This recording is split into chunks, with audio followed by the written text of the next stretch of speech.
is the power of heaven.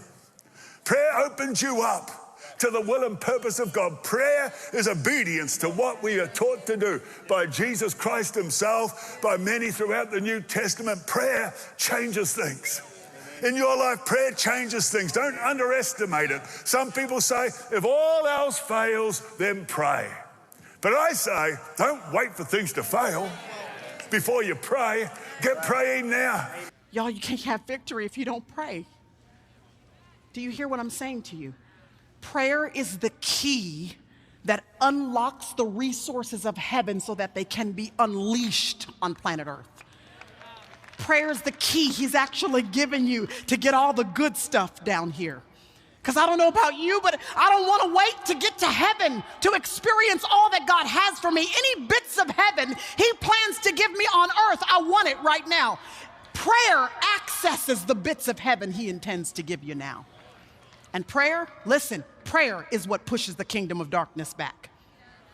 It's what pushes it back. That's why Jesus said, my house shall be called not a house of good preaching, not a house of good singing, not a house of great spotlights and production, not a house of great cafes. I hope you have all of that. Enjoy it. Listen to me. The power of the tongue is so real. I am a firm believer that, listen, if you're somebody who prays, you need to pray and manifest and speak things that are not even in your life yet. Whether that's goals, your future, anything. Like, I pray for my future goals. I pray for my future husband, and I don't even know who he is. But I know I pray for his protection. I pray for new blessings and opportunities for my kids. Like, God is listening. Manifest what you want and speak it. Pray for it before it even gets to you. Why is prayer so powerful? It's powerful because it's you having a conversation with the God of this universe, but it's just so much more than that. It's you connected to the source of life, the person that actually gives life. You're not just talking to someone that loves you, you're talking to the source of love, to someone that died for you, that chose to die for you. Prayer doesn't end with just what we ask God or what we share with God or what we say to God.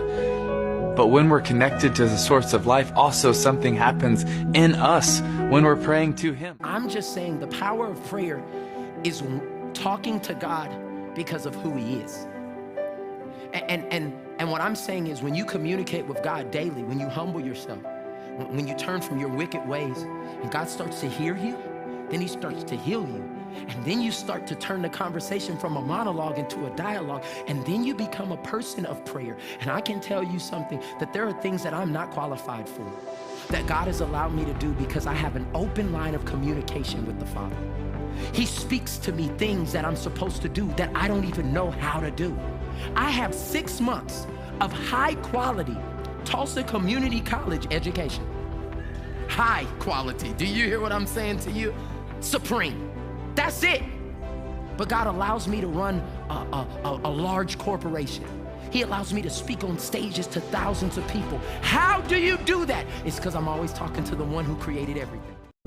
Why pray? Because God answers prayer. As powerful as God is, God cannot answer prayer until you pray it.